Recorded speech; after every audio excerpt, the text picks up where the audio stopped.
I'm Marty Alvarez Sr., and it's March 13th, 2024.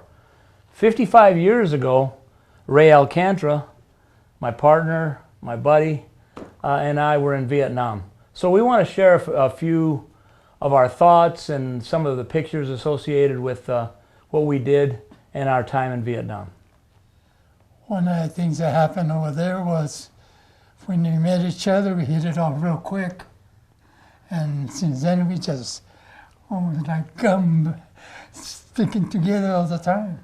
Yeah, it was a really nice relationship because we met at Fort Ord, and that was infantry training, March 1st of 1969. So we spent 8 weeks there, and we were in the same squad, so we were together the whole time, and the relationship then followed through Vietnam, and now 55 years later, we need to kind of reflect a little bit on what happened and how our lives have been affected as a result of that little 125-day excursion. I'd like to have you tell us a little bit about this picture we're looking at here, which is somebody you might know.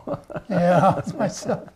This is in a base we called Cushy, and there was our main base for the 25th Division. And from there, later on, we were assigned to our unit.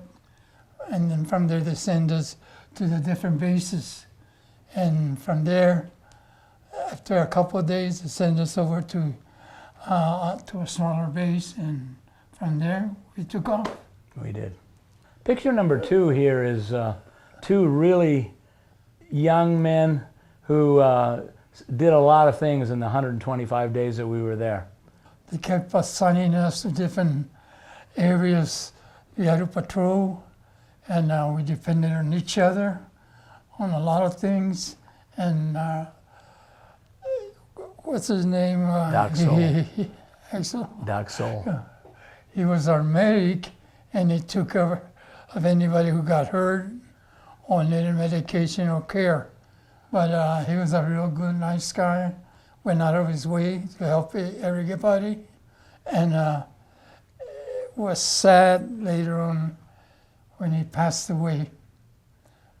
And he would go out of his way for everybody. And then may not think who it was, but he would be there for you. On his last day, Ray, I was injured on the 123rd day, October 19th, 1969. And I got shipped to the hospital in Japan. And Ray was still in country 2 days later, and Doc Sol was killed, saving 4 other of our comrades. And Ray was a part of that, and he'll tell you about that in a little while. Well, once that happened, all of a sudden we were down to a few guys left, and from there we couldn't get enough replacements, and we would run out of people. They would try to replace them with new guys, but it wasn't enough. And little by little, we became depleted, and we didn't have enough guys.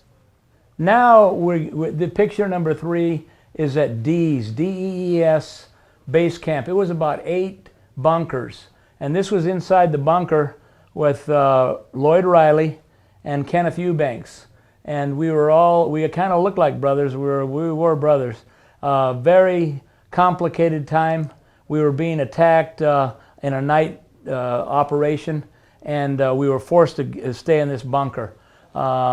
Riley was from Houston, Texas, and Ken Eubanks was from Alexandria, Virginia. We couldn't be more apart, but when we got into that bunker and when we were in combat, we were all very, very unified. We were trying to keep in contact with Lloyd Riley, and we lost contact with Mr. Kenneth Eubanks. Okay, this is at the other base we were operating from. And right here we got a chance to just take a picture. And here was Ronnie, Marty, myself, and Lloyd. Lloyd Riley. Yeah, and this is one of the last times that I can remember we took a picture together. I don't know if Yes. anymore with that, but this was the last time we really saw each other. Yeah.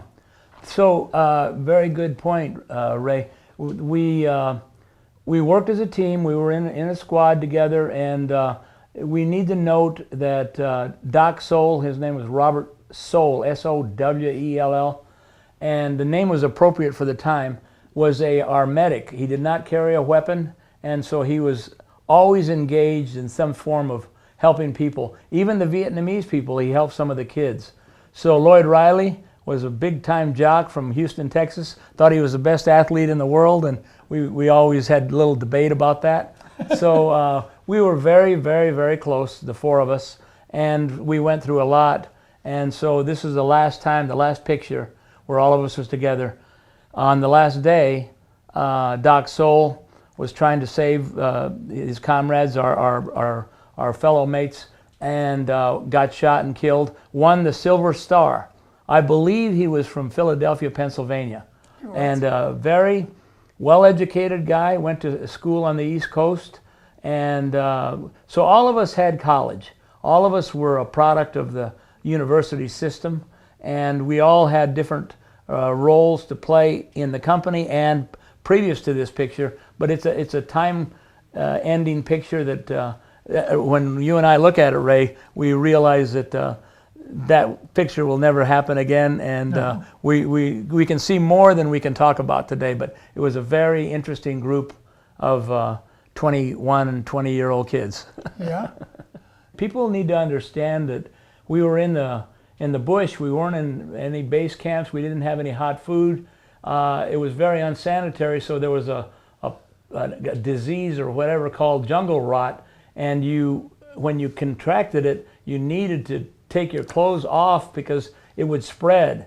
So you see a lot of our pictures where we're wearing shorts or whatever, we take our shirts off as soon as possible. But that's the reason for not wearing the shirt. Also, very hot. But in this picture with Ray and myself and Lloyd Riley, there's a gentleman named Campbell on the left here.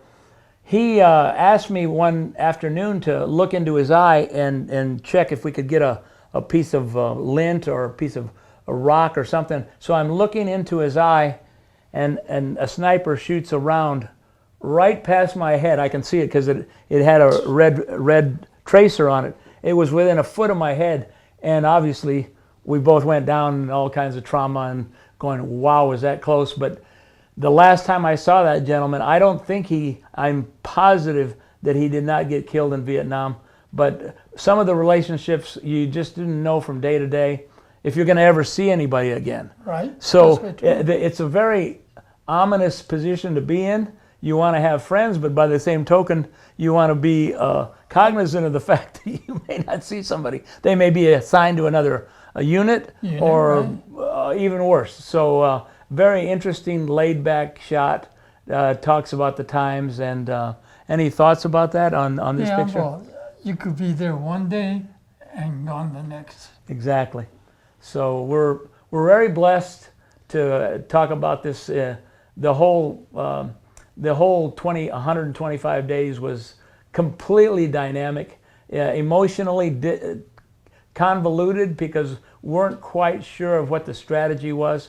But again, we flew on the choppers. We did eagle flights, and we were in the Cambodian border. We were in the Hobo Woods and the Boloi Woods in Cambodia, and we just did what had to be done, and it was a very interesting time. But thank you for coming, and thank you for coming to Arizona and making this documentary we can show to people and family in the future. It's really important to understand the complexity of that war. Because when we came back, it was a very, very emotional time. People were calling us names, and we're going, wait, whoa, time out here. What's going on? But it happened. We tolerated it. We realized. So for many, many years, 5 or 10, 15 years, we didn't talk about it. There was it was too controversial. But now is the time to give people our opinions and realize all these young people served our country. Right. Well, you were involved in music. How did that tie in to your time and to your? You were 20 20 years old at the time? Yes, I was. At that time, I was still playing with the band, but eventually when I went into the Army, well, they had to cease, but I still managed to go to the music room, play around with the keyboards and the guitar. So that kept my interest still going in there. But it was a good thing. Both Ray and I were deployed about February 6th of 1969. I went to base camp at Fort Bliss, Texas, and then Ray and I met at Fort Ord for infantry training on March 1st, and that was an 8-week tour. But Ray and I, we came from different worlds. Ray had an affiliation with colleges. He went to college, but he was also playing music, and he'll tell you about that. I went to college, and I was prepared to go on with my life, but by being deployed changed my life. Judy and I were already married, and as soon as we got deployed, and I went the Fort Riley Rule, and the Fort Ord, and then to Vietnam, our world changed. So everything evolved around survival. You know, how do we get through this? How do we avoid the obvious or the dangerous? And what we did was we had this tight relationship. Ray Alcantra and Marty Alvarez were buddies. So when we got our orders and we're standing in the street in Monterey at Fort Ord, right on the street, and we get orders, Vietnam, 2nd of the 12th Infantry, we're looking at each other going, well, I guess we're going to go a few more days. So we had a month off, the month of June of 1969. So we had to prepare, and when we got there, we hung in together. Emotionally, we were always concerned about each other, and it was just a perfect storm. Right. We knew exactly how to communicate, and when bad things happened, good things happened, it was a party of our life. So we were happy, we were disengaged, we were sad when the traumas happened, but we were together.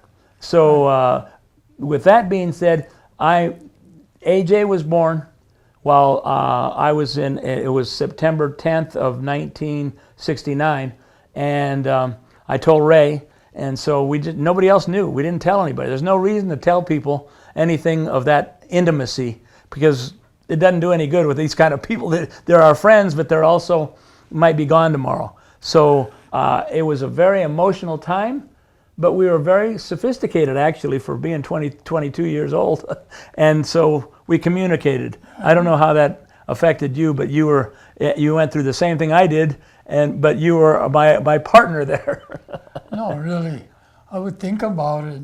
At that time I had a girlfriend, and I just put it in hold. I just kept thinking a lot of things were going through my head. And why did this happen, this or that? I've always tried to shut it off. It really affected me. Yep. And I'm sure that was just about through every guy mentally.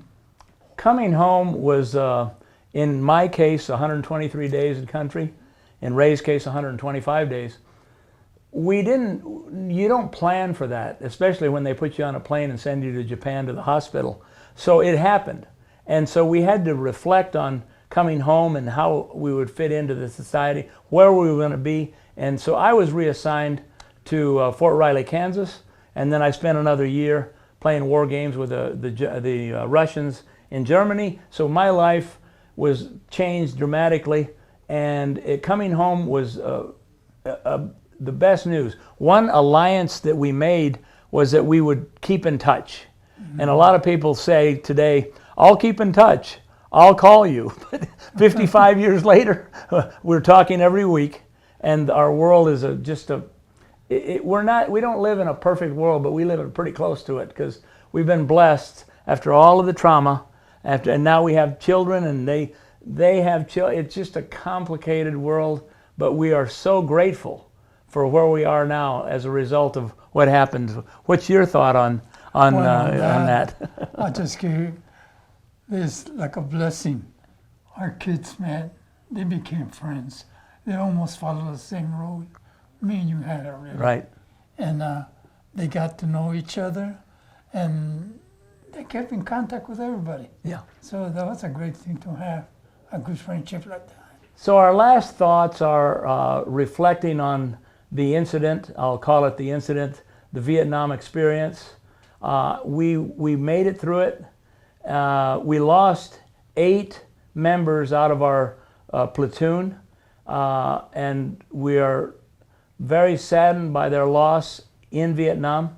In the meantime, in the past 55 years, we've lost a lot of other soulmates,